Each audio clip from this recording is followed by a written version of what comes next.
이 시간 저희들이 출애굽기 2장을 읽었습니다. 출애굽기 2장에서는 모세가 저는 출애하는 장면이 나오고 있습니다.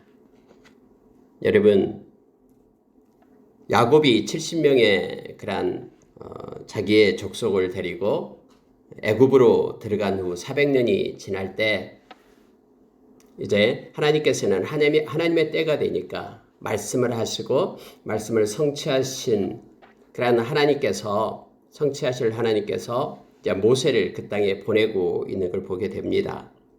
특히 여러분, 그 땅에서 고센 지역에서 하나님의 백성들이 너무나 강성하게 일어나니까 그곳에 있던 그런 바로 왕, 최고의 권력자는 이스라엘 백성들을 어떻게 하면은 약화시키고 또 어떻게 하면은 그들의 세력이 그 힘이 없어서 그리고 자기들의 그러한 그 애굽 민족에게 복종하게 할까라는 것들을 구상을 하죠.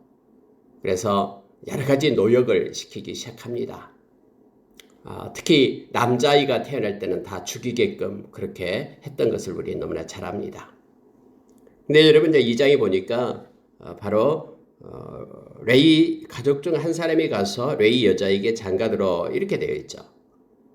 그래서 여기서 먼저 나타나는 사람은요, 남자가 아니라 여자가 나타납니다. 모세의 아버지에 대한 소개는 없습니다. 모세의 어머니 요게벳에 대한 내용이 나오고 있음을 보게 됩니다. 언제나 성경은 하나님 관점에서 전지자적 시점으로 쓰여지고 있는 책입니다. 그래서 하나님께서 하나님의 백성에게 말하고 싶은 내용만 하나님은 기록하고 있음을 알게 합니다. 여기서는 요게벳에 대한 그의 모세의 어머니에 대한 이야기를 하나님께서 우리에게 들려주고 싶은 것입니다. 그의 아버지에 대한 얘기는 여기서는 다 빠져 있습니다. 그래서 요게벳이 이제 모세를 어떻게 했는가의 모습이 처음에 나오고 있습니다. 아들을 낳았습니다. 당연히 아들을 나일강에 던져서 죽여야 됩니다. 이것이 바로가 내렸던 그런 명령이었죠. 그런데 요게벳은 아들을 던지지 않습니다. 2절에 보니까 그가 잘생긴 것을 보고 3달 동안 그를 숨겼다라고 말합니다. 만약에 발각되면은 온 집안이 다 이제 죽음을 면하지 못하겠죠. 왕의 그러한 명령을 어겼기 때문에. 그때 당시 바로 왕은 신과 똑같습니다. 신이라는 명칭을 붙여서 통치하고 그렇게 모든 국민을 다스렸기 때문에요. 근데 여러분 성경에 보니까요, 3개월 동안을 숨겼습니다. 그런데 이제 애가 커지고 또 소리도 커지고 하니까 성경이 이렇게 말합니다. 3절 보십시오. 더 숨길 수 없게 되매 그를 위하여 갈대 상자를 가져다가 역청과 나무진을 칠하고 아기를 거기 담아 나일 강가 갈대 사이에 두고 이렇게 되어 있습니다. 여러분, 이 말씀을 한번 자세히 보시면요, 이 요게벳이 갈대 상자에 역청을 칠하고 거기에 아이를 담아서 나일강에 이제 갈대 사이에다가 갖다 두는 거예요. 근데 그렇게 하는 이유가 뭐냐면 성경은 분명하게 이렇게 말하고 있어요. 가족을 위해서, 요게벳을 위해서, 자신을 위해서 아니에요. 누구를 위해서라고 기록합니까? 그를 위하여 이렇게 되어 있습니다. 모세 그를 위하여, 하나님께서 주신 그 어린 생명을 위하여 자기가 숨겨고 있을 때에는 그 아이의 생명이 위협하다고 느낀 거예요. 그래서 하나님한테 맡기는 것입니다. 자기의 손을 떠나서 하나님의 손을 올립니다. 모세를 위하여 제가 이걸 합니다. 행여나 내가 어떻게 될까봐 내가 이 아이를 버린 것이 아니라 하나님 이 모세를 위하여 이 아이를 위하여 내가 나일 강가에 갈대숲에 둡니다. 여러분 지금 성경이 이렇게 말하고 있습니다. 아니 무슨 소리입니까? 그 아이가 발각되면 집안이 다 온통 죽기 때문에 그런 것 아닙니까? 뭐 아이를 위해서 그러겠어요? 자기 자신이 위험하니까 그러겠죠? 라고 우리는 머릿속으로 우리 인간의 생각으로 생각할지 모르지만 성경은 그것이 아니다라고 말합니다. 성경이 아니다 그러면 아닌 거예요. 성경이 그렇게 아이를 위해서 모세를 위해서 그렇게 했다 그러면 기록됐으면 우리는 그렇게 생각해야 됩니다. 모세를 위해서 요게벳 자신은 어떻게 돼도 좋지만 모세의 생명을 위하여 나일강에 두었다라고 성경은 말하고 있습니다. 하나님께 맡기는 것입니다. 우리가 어떤 상황 가운데 이러지도 저러지도 못하는 경우가 있는데요. 그때마다 우리는 하나님께 맡기는 것이 믿음입니다. 내가 내 힘으로 움켜잡고 발버둥 치는 것은 자기의 능력으로 하겠다라는 그러한 교만에서 비롯된 것입니다. 우리는 겸손하게 주님의 앞에 엎드리고요. 주님의 손에 우리의 모든 크고 작은 일들을 올려야 됩니다. 그래서 기도보다도 앞선 것은 없어야 된다라고 우리에게 말해주고 있는 것입니다. 하나님의 손을 옮길 때 하나님은 특별히 보살피고 보호해 주시겠다라고 말씀으로 약속했습니다. 우리를 부르시는 이를 믿으시니 그가 또한 이루시리라. 너희 염려를 주께 맡기라. 그럼 주께서 돌보시리라. 나는 너희를 떠나지 않고 버리지 않겠다. 우리 주님께서는 수없이 말씀에 약속해 주고 있습니다. 요게벳이 갈대상자에 아이를 놓으면서 얼마나 기도했겠습니까? 하나님, 생명은 하나님께로부터 왔고 이 생명 하나님께 맡깁니다 하면서 갈대 사이에다가 두게 됩니다. 하나님께서는 이 기도를 들으신 거예요. 하나님은 이 바로의 딸을 그때 목욕하러 나오게끔 합니다. 시녀들을 데리고 그 아이가 있는 갈대 상자가 있는 그 갈대 숲으로 목욕하러 나오게끔 하나님은 그렇게 이 바로의 딸의 마음을 이렇게 만질 것입니다. 갈대 상자를 바로의 딸이 발견했습니다. 열어봤습니다. 아기가 있었습니다. 아기가 울기 시작합니다. 이 성경에서는 그렇게 말하고 있죠. 6절에 열고 그 아이를 보니 아기가 우는지라 그가 그를 불쌍히 여겨 이르되 이는 히브리 사람의 아기로다. 히브리 사람의 아기라는 거 알고 있었잖아요. 근데 이 딸의 마음에 하나님이 또 역사하시는 거예요. 마음을 지으신 분이 마음을 움직이십니다. 그래서 자기 아버지가 그렇게 명령을 내렸는데 그의 딸이 모남 동료의 그 딸이 바로 그의 딸의 이름이 그 핫셉수트라는 역사상의 그 딸이 이 아이를 보자마자 하나님께서 마음에 그러한 궁일한 마음을 줘서 이 아이를 살려내게끔 합니다. 아버지의 명령을 어기고 이 아이를 살려냅니다. 히브리 사람이 아이라는 거 알고 있었습니다. 그럼에도 불구하고 아이를 살려내서 그를 구합니다. 이것을 보고 있던 미리암이 있었습니다. 미리암은 바로 이 아이의 누이입니다. 다음에 선지자로서 활동을 하죠. 다음에 광야 시대에 말입니다. 막 쫓아가서 말합니다. 이 미리암은 그 아이가 어떻게 될까 봐 보고 있었던 거예요.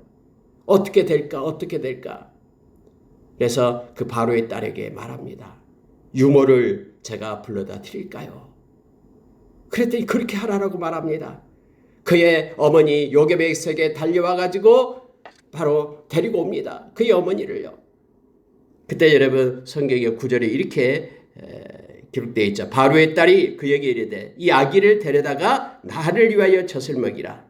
내가 그 싹을 주리라. 여인 이 아기를 데려다가 젖을 먹였더니 이렇게 되어 있죠. 여러분 요게벳의 마음과요 바로의 딸의 마음은 다릅니다. 바로의 딸은 뭐라고 얘기하냐면은 이 아기를 나를 위하여 젖을 먹이라 라고 말합니다. 요게벳은 그를 위하여 이 아이를 갖다가 갈대상자에 담아서 그 나일강에 넣잖아요. 근데 이 딸은 나를 위하여 이 아이를 먹이라. 이 말은 이제 이 아이는 나의 소유가 되었다라고 말하고 있는 것이죠. 그리고 돈을 주면서 젖될 때까지 3년입니다. 3년간 요게벳은 모세를 자기 아들을 기르면서 돈을 받습니다. 자기 아이를 기르면서 돈까지도 바르면서 하나님의 놀라운 방법으로 다 죽어야 될 아이들은 다 죽어야 될 그때에 세상은 하나님의 역사를 이루지 못하게끔 막고 있는 그때에 하나님은 기가 막힌 방법으로 이 아이를 생명을 살리는 것을 우리가 보게 됩니다. 바로 왕이 죽여라라고 한 그 바로의 궁정에서 이 아이가 살아나고 다음에 모세가 이스라엘 백성을 이끌고 나올 지도자로 하나님께서는 그렇게 보내시고 기가 막힌 방법으로 하나님은 역사하고 계시는 하나님이심을 우리가 기억하길 원합니다. 여러분 이사야서 9장에 보면은 예수 그리스도를 나타낼 때 그렇게 말합니다. 그는 어깨에 정사를 메였고 다시 말하면 주권자 되신다라는 거예요. 뒷짐지고 구겨가는 분이 아니라 역사에 개입하고 인간사에 개입하셔서 일하시는 우리 주님이심을 말합니다. 주권자 되십니다. 그는 기묘자라 모사라. 기묘자가 뭡니까? 놀라운 일을 행하시는 분이 기묘자입니다. 모사가 뭡니까? 모든 지혜로 일을 행하시는 분이 모사입니다. 여러분, 세상이 아무리 끝났다라고 하는 그 시점에도 하나님은 개입하셔서 우리가 알지 못하는 상상할 수 없는 방법으로 하나님은 일하시고 계십니다. 모세를 이와 같은 하나님의 계획에 의해서 살리시고 이끌으신 하나님의 모습을 보게 됩니다. 왜요? 하나님께서 약속하신 말씀을 성취하기 위하여. 아브라함에게 약속했고 이삭에게 약속했고 야곱에게 약속했고 요셉에게도 주어진 그러한 약속, 하나님의 자녀들을 하나님께서는 그렇게 성장시키고 이끄시고 또 가나안 땅으로 젖과 꿀이 흐르는 땅으로 인도해 내겠다라고 약속하신 그 약속을 하나님께서는 기가 막힌 방법으로 기묘자 되셔서 그렇게 인도하고 계신다라는 것을 말해주고 있습니다. 여러분, 우리가 이 세상에서 아무리 힘든 일을 당해도 이제는 끝났다, 망했다 하는 그 시점에 이르렀다 해도 하나님의 백성에게는 소망이 있습니다. 모든 것을 고치시고 인도하시고 일하시는 그 하나님 때문에 그렇습니다. 에레미야서 32장 2절의 말씀, 일을 행하시는 여호와, 만들어 성취하시는 여호와라고 말합니다. 그 하나님께서 우리와 함께 되시고 우리의 아버지 되심을 우리가 기억하기를 원합니다. 그리고 우리가 이사야서 9장에서는 그렇게 어깨에 정사를 맨 주권자 되시는 하나님이시며 기묘자 되시며 모사가 되시며 그리고 그분은 영존하신 아버지시며 거룩하신 하나님이시며 평강의 왕이다라고 말합니다. 빌립보서 4장 6절에서 너희들은 아무것도 염려하지 말라. 모든 일에 기도와 간구로 너희 구할 것을 감사함으로 하나님께 아뢰라.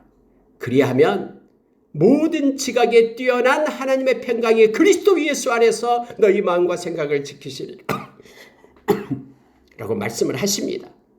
여러분, 모든 지각에 뛰어난 하나님의 평강이라는 게 무슨 뜻입니까? 우리가 상상할 수 없는 방법으로 우리의 지각을 뛰어넘는, 이제는 끝났다라고 말하는 그때에 우리의 지각을 뛰어넘는 기묘자 되실 우리 하나님께서 그렇게 인도하시고 이끄신다라고 우리에게 가르쳐주고 있는 것입니다.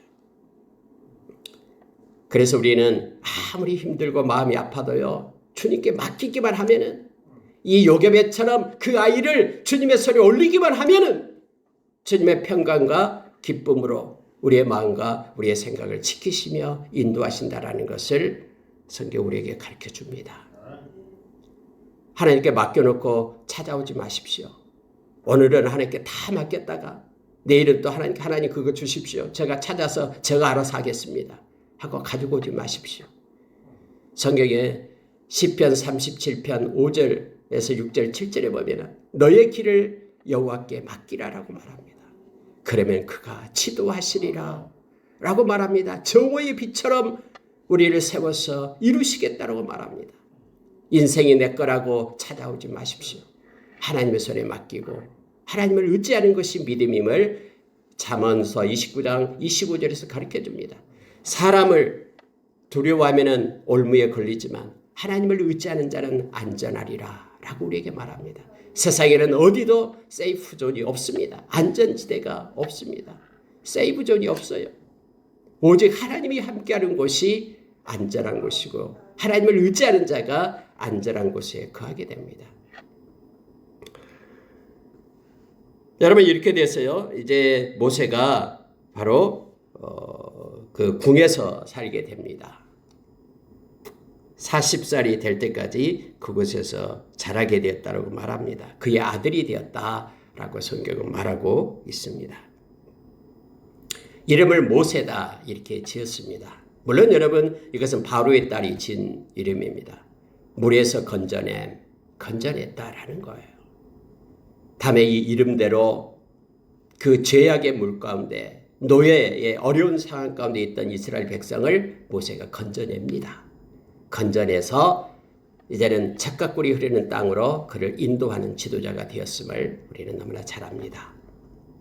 여러분, 세상의 물 가운데서 예수님께서 저와 여러분을 건져냈습니다. 그래서 지금 하나님의 나라의 백성으로 삼으신 것입니다. 사망의 자리에 있던 저희들을 아무 공로 없지만 하나님의 은혜로 우리를 건져냈습니다.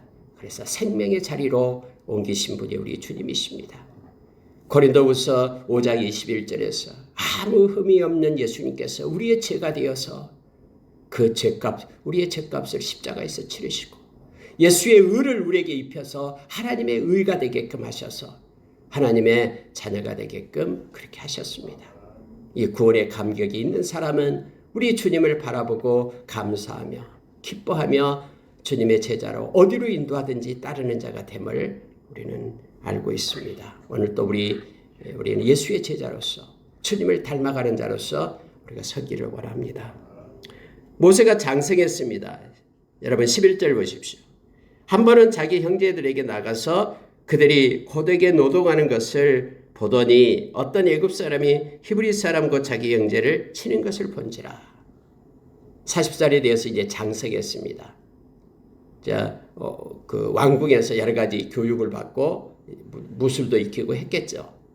그래서 나가 보니까 자기가 히브리 사람이라는 걸 알고 있었습니다. 근데 애굽 사람이 이렇게 잘못되게 하면서 자기 그 히브리 사람을 자기 동족을 이렇게 치는 것을 봅니다. 좌우를 살펴서 때렸는데 그가 죽어버렸습니다. 그래서 감췄다라고 말합니다. 다음날 가보니까 이제는 히브리 사람끼리 싸우고 있는 거예요. 물론 잘못된 자가 있어요. 그래서 잘못된 사람에게 이릅니다. 네가 어찌하여 동포를 치느냐 이렇게 말합니다. 그랬더니 그가 이렇게 대꾸합니다. 누가 너를 우리를 다스리는 자와 재판관으로 삼았느냐? 네가 애굽 사람을 죽인 것처럼 나도 죽이려느냐? 이 말을 듣자마자 내가 어제 했던 일이 탈로 났구나라고 깨닫게 됩니다. 그리고 도망을 칩니다. 왜냐하면 바로가 이 일을 듣고 모세를 죽이려 했기 때문에 그렇습니다. 물론 이때 바로는요. 이제 그때 바로는 바로 이 모세와 경쟁자였던 바로였습니다. 무남 동료로서 그 아버지 밑에 바로 왕 밑에서 살았던 그래서 후계자의 그러한 권한이 이 모세에게 주어져 있었죠. 그런데 이미 그 자기 어머니 그 공주였던 어머니의 아버지는 죽었어요. 그리고 여기에 나온 바로는 바로 이 지금 그 역사상으로 보면은요. 그 투트모스 3세입니다. 투트모스 3세는 언제나 이 모세하고 이렇게 서로 대립관계에 있었거든요. 어떻게 하면 흠을 잡아서 모세를 죽이려고 했어요. 그런데 마침 이렇게 애굽 사람을 죽게 된 사건이 터지게 된 겁니다. 그래서 이 바로 왕은 옳지 잘 됐다. 이때 모세를 잡아서 죽여야 되겠다고 생각한 거예요. 그래서 모세가 도망치게 됩니다. 오늘 여러분 2장 하반절의 내용은 이제 그가 미디안 땅으로 도망쳐 옵니다. 그래서 그곳에서 미디안 제사장인 르우엘을 만나게 되고요. 르우엘은 여기서 성경에 나온 대로 그에게 그 7 딸들로만 되어 있습니다. 그곳에서 이렇게 물을 먹이는데 도와주게 되죠. 많은 목동들이 딸들이 여자가 오니까는 막 괴롭히면서 그렇게 물을 못 먹이게 하는 거예요. 그때 모세가 딱 등장해가지고 그들을 갖다가 쫓아냅니다. 그리고 물을 먹이게끔 하는 사건이 나옵니다. 여러분 모세는요 싸움도 잘했습니다. 무술이 출중합니다. 그런데 이걸 보고 와서 이제는 왜 그를 영접하지 않느냐 데리고 와서 어디 갈 데가 없으니까요. 미디안 광야 그곳에서 양을 치는 목동으로 이제 40년간을 있게 됩니다. 그곳에서 그는 결혼도 했습니다. 그래가지고 아이를 낳는데 시보라가 그의 아내였죠. 22절 보시기 바랍니다. 그가 아들을 낳으며 모세가 그의 이름을 게르솜이라 하여 이르되 내가 타국에서 나그네가 되었음이라 하였더라 라고 되어 있습니다. 내가 나그네가 되었다. 왕궁에만 궁정에만 살았었는데 이제 이곳에 와서 나그네 되었다 해서 게르솜 이렇게 이름을 지었습니다. 여러분 모세의 일생을 지금 80세까지 일생을 지금 나누고 있는 것입니다. 모세가 혈기왕성한 40세가 되었을 때 그는 자기의 민족을 구할 수 있다라는 힘이 있었습니다. 그런 자신감도 있었습니다. 그래서 또 그는 보니까 자기 민족을 해하는 그런 애굽 이 사람한테도 이렇게 그에게 해를 가해가지고 죽이기까지 했던 것을 보게 됩니다. 근데 여러분 성경은요, 우리의 힘으로 주의 일을 하는 것이 아니다라고 가르칩니다. 우리가 골로새서 3장 17절에 보면은 너희가 말에나 일에나 그리스도의 이름으로 하라라고 말합니다. 하나님이 주신 능력으로 하나님이 주신 힘으로 행할 때에 우리는 그 결과에 대해서 하나님께 영광을 돌릴 수 있습니다. 만약에 우리 힘으로 뭔가를 행하려고 한다 그러면은 그 영광도 우리가 가로채게 됩니다. 그래서 늘 기도하면서 하나님이 주신 힘으로 행할 것을 성경은 요청하고 있죠. 하나님의 일은 우리의 정욕대로 우리의 힘대로 하는 것이 아니라 하나님께서 공급해 주시는 능력으로 한다라고 성경 우리에게 말해주고 있습니다. 여러분, 지금은 모세가 나설 때가 아니었습니다. 자기는 지금이 일할 때라고 생각하면서 자기 동족을 위하여 뭔가를 간섭하려고 하지만 하나님은 아니다라고 말하면서 미디안 광야로 아무 사람도 없는 그곳으로 모세를 보내고 있습니다. 그래서 하나님의 때가 될 때까지 그곳에서 모세는 연단받고 있음을 우리가 알게 됩니다. 여러분, 히브리서 11장 24절에서 26절에 보면은 성경은 히브리서 이곳에서 믿음의 전당, 믿음의 그러한 하나님의 백성을 나타내는 그곳에서 모세에 대해서 말하고 있습니다. 잠깐 그곳을 보고 말씀을 마치려고 합니다. 히브리서 11장 24절 26절에서 신약의 눈은 모세를 어떻게 말하고 있냐면은 이렇게 말하고 있습니다. 24절 믿음으로 모세는 장성하여 바로의 공주의 아들이라 칭함을 받기를 거절하고 그래서 40세가 되었을 때에 애굽의 그러한 공주의 아들로서 애굽을 위하여 사는 자가 아니라 자기 민족을 돌볼 마음을 가졌다라고 말합니다. 히브리 민족과 그리고 애굽 사람이 싸울 때에 히브리 편을 자기 동족의 편을 들었음을 성경은 말하고 있는 거예요. 도리어 하나님의 백성과 함께 고난받기를 잠시 죄악의 낙을 누리는 것보다 더 좋아하고 이것이 여러분 모세가 가지고 있는 이면적인 믿음이었음을 성경은 말해주고 있습니다. 26절 보십시오. 그리스도를 위하여 받은 수모를 애굽의 모든 부하보다 더 큰 재물로 여겼으니 이는 상 주심을 바라보미라. 아니 그때 그리스도가 어디 있었습니까? 근데 성경은 말하기를 그리스도를 위하여 받은 수모를 이렇게 말하고 있는 것입니다. 이 히브리서 저자는 예수 그리스도를 어제나 오늘이나 영원토록 동일하신 분으로 표현하고 있어요. 다음에 히브리서 13장 8절에 보면 그렇게 말합니다.